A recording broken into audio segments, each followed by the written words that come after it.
Welcome back to LexDiscuss Cafe for the second part of our in-depth conversation with amazing Jim Day, the founder and managing partner of Claritas Law Group. If you missed the first part, be sure to check it out to catch up on Jim's impressive career journey and his insights into corporate law. I will put the relevant links in the description. Today, we have some exciting topics to cover, including Jim's experience as a trustee in the Bernie Madoff case. So let's get started. So Jim, welcome back to Let's Discuss Cafe. Thanks for having me. It's good to see you. Trust me, the pleasure is all ours.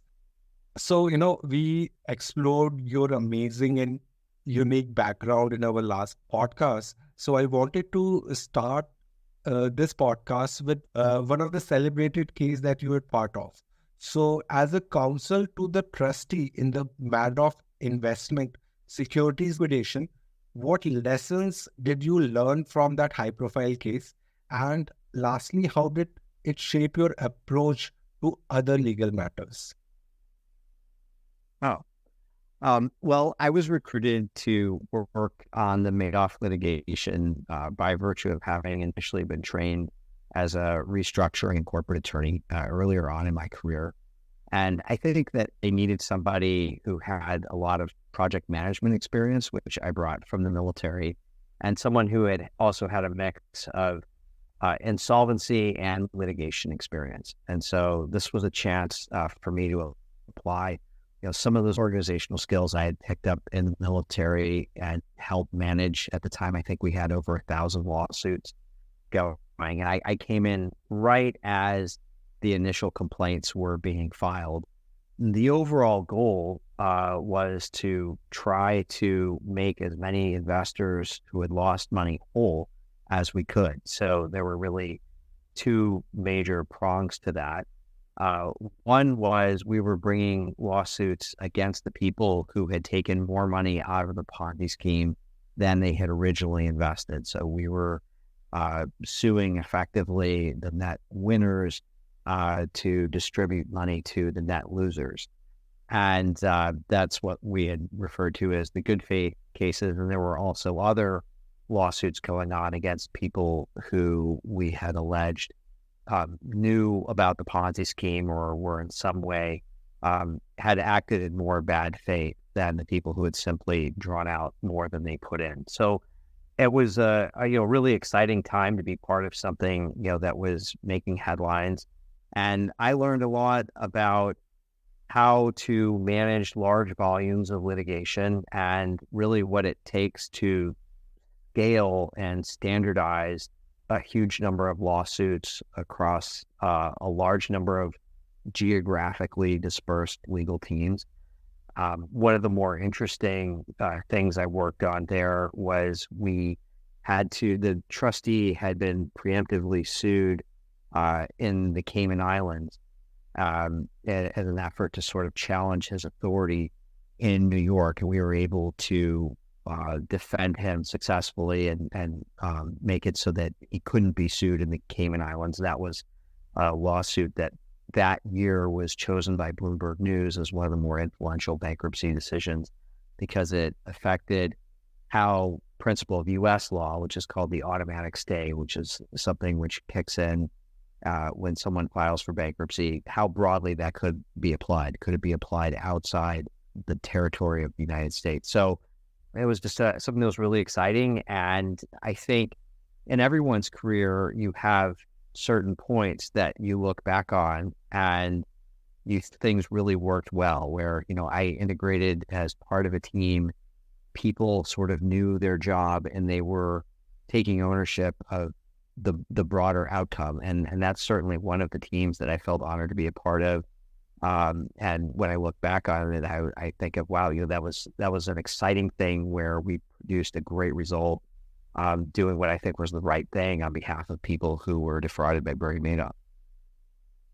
Wow. Thanks for sharing that story. So, was there any lesson that you learned during this journey that, changed your perspective as to how you look at legal matters? I think I've learned a lot of different lessons along the way. I think I've learned a lot more from my mistakes than from my successes. When I look back at the instances where I was probably less effective than I wanted to be, it was usually instances where I probably was not as aware that I should have been, that I was part of something much bigger than myself, and to be more aware of who I was serving and who I was working with. And so the main lesson I think I've drawn from all of those experiences is to always start with first principles and the overall objective of what I'm trying to achieve on behalf of my client, on behalf of the people that I'm working with, and to put that first, and just to keep in mind, that I'm really just there to facilitate all of that. That's really the main thing. Wow, great insight there. Now moving on to your next assignment at a venture-backed fintech startup, which was in hypergrowth phase, right? So a lot of our listeners are entrepreneurs. So what would be your advice? What are the key legal areas entrepreneurs in the hypergrowth phase should be careful about?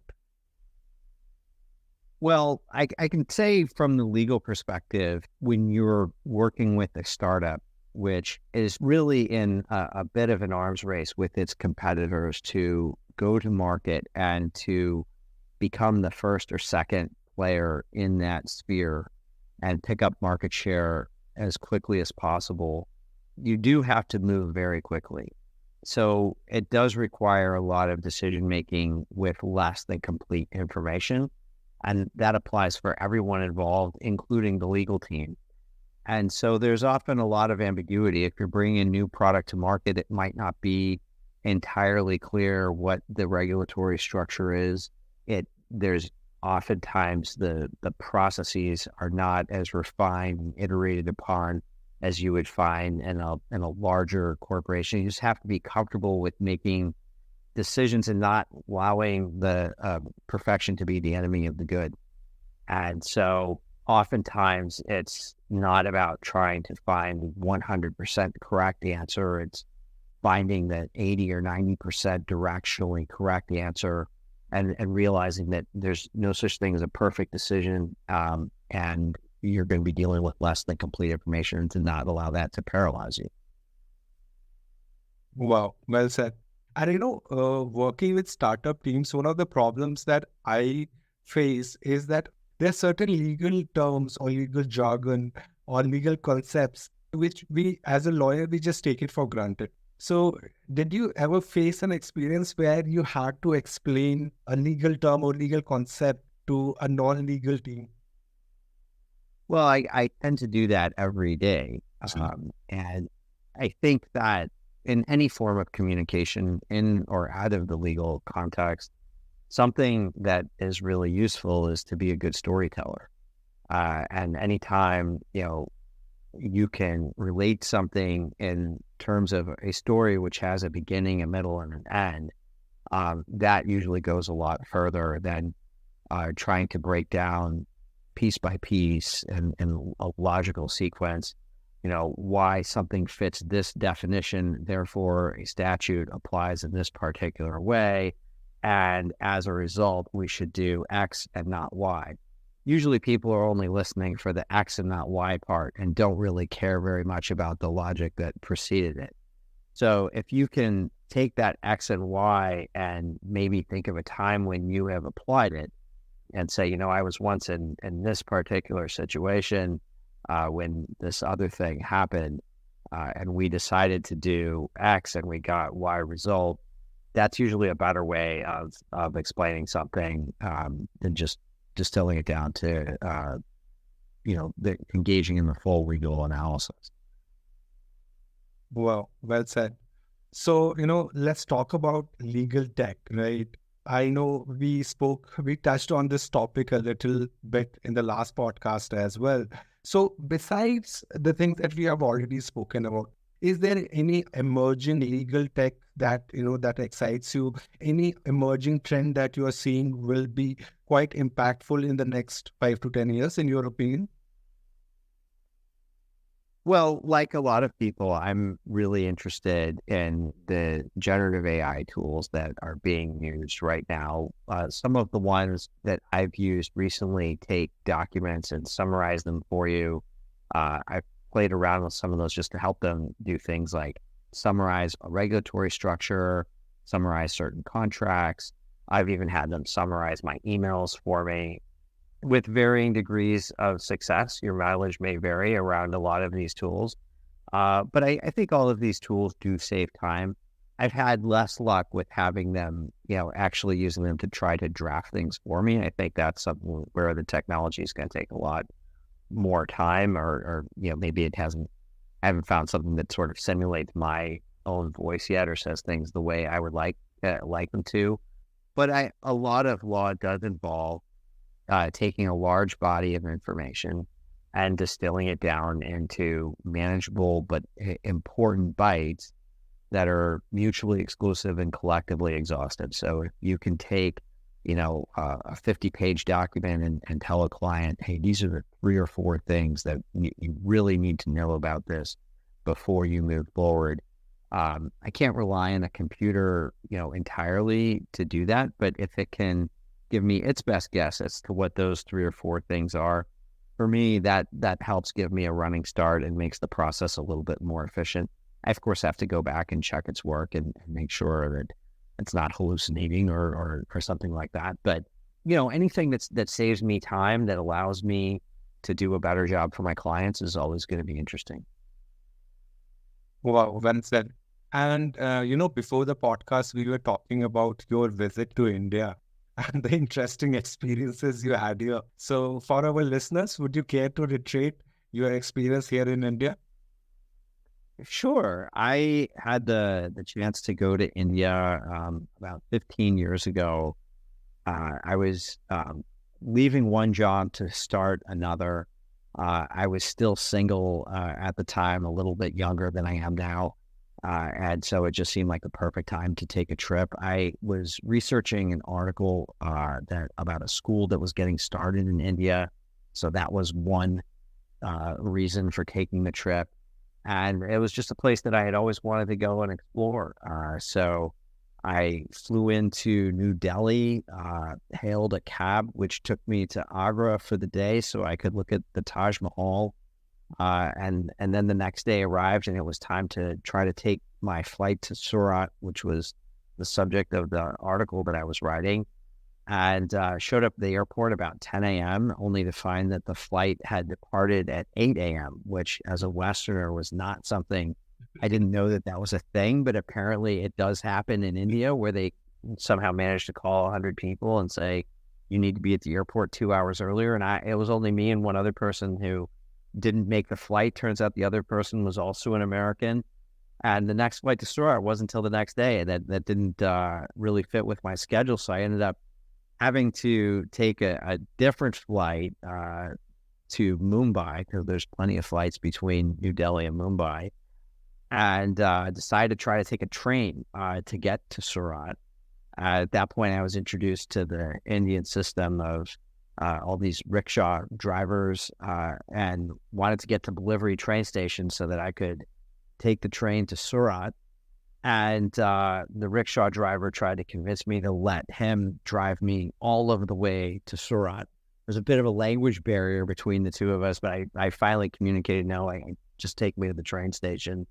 And then you have, this amazing chaos and pandemonium of some of these larger train stations in India, and you're not quite sure which train is yours. I had this moment of indecision where I wasn't quite sure if the train that was in front of me was really the one going to Surat, but I'd already hoisted my suitcase onto it. So I was like, oh, well, I'm committed now. I better climb up. And this is where, people are literally hanging out of the cars as the train drives up. My suitcase was on, so somebody pulls me up on the train as it's pulling away, and I look around and I'm just in this sardine can packed with people hoping that I'm going in the right direction. And it turned out I was, and, got to visit the school. And then after that, I, spent some time in Mumbai. I went to Jaipur, the Pink City.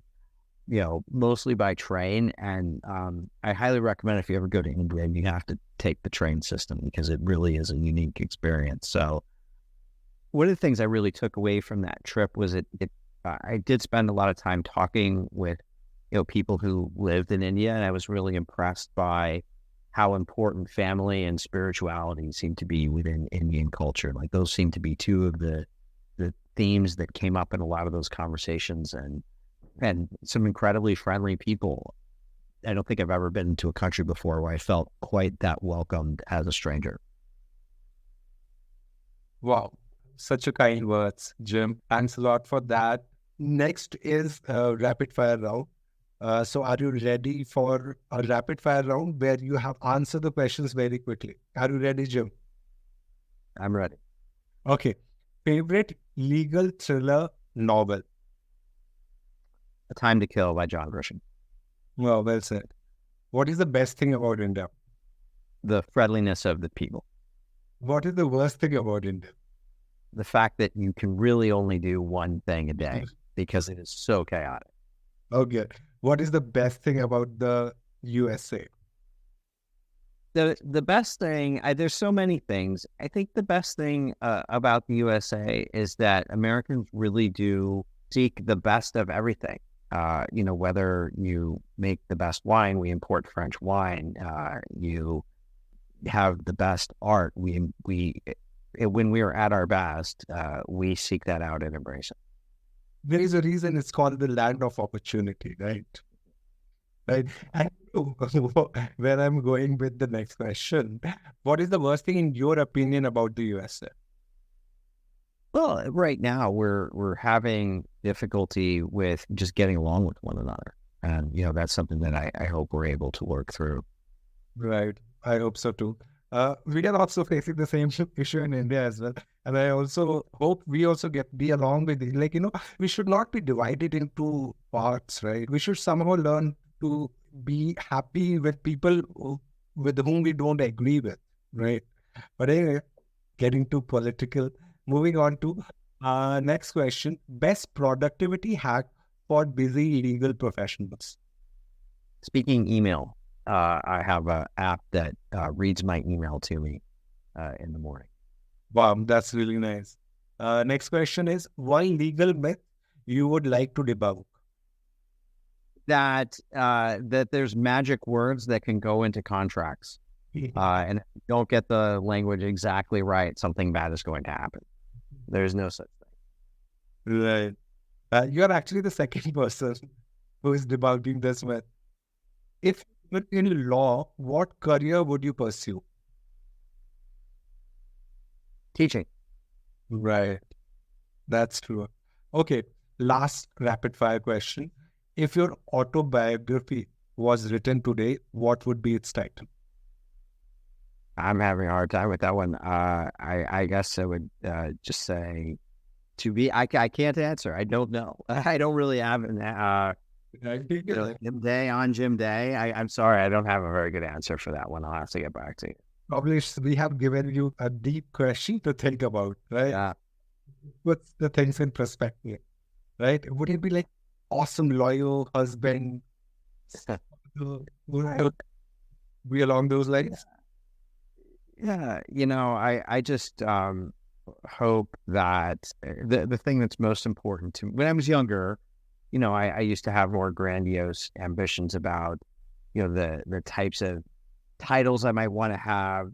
But, all that changed after I became a father, and it became clear to me that, my best chance to have a long-standing impact on the world is probably through my two sons, and that became much more of my focus. So I would hope that it would have some reference to how I raised my two boys. Wow, well said.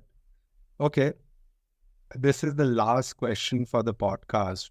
My question is, right, if somebody wants to become an in-house counsel in a fintech industry, what would be the biggest piece of advice would you give to that person? To be persistent and to do whatever they can to get some sort of experience that they can tell a story about. later on. So that might look like contracting, it might look like volunteering. It certainly involves like meeting and talking to as many people from the industry as possible. And it also involves just taking as many shots on goal as possible. So, I had to apply to an awful lot of organizations to get my first in-house job.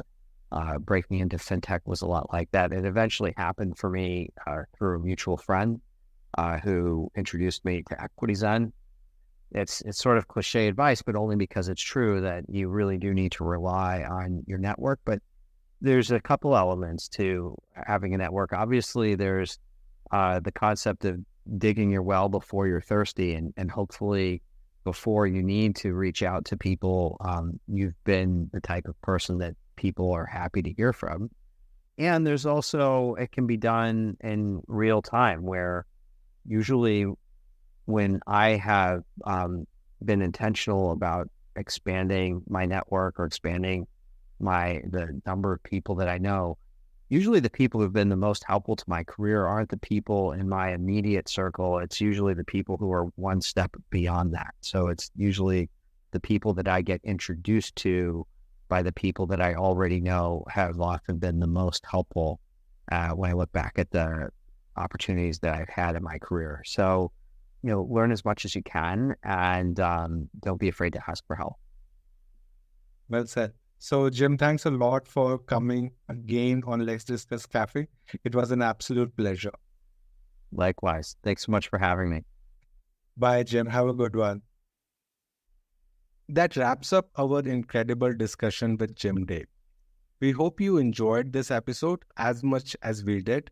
If you found Jim's insights valuable, be sure to share this episode within your network. Don't forget to subscribe to LexDiscuss Cafe for more conversations with leading legal minds. Thank you for joining us today, and until next time, keep exploring the ever-evolving world of law with us here at LexDiscuss Cafe.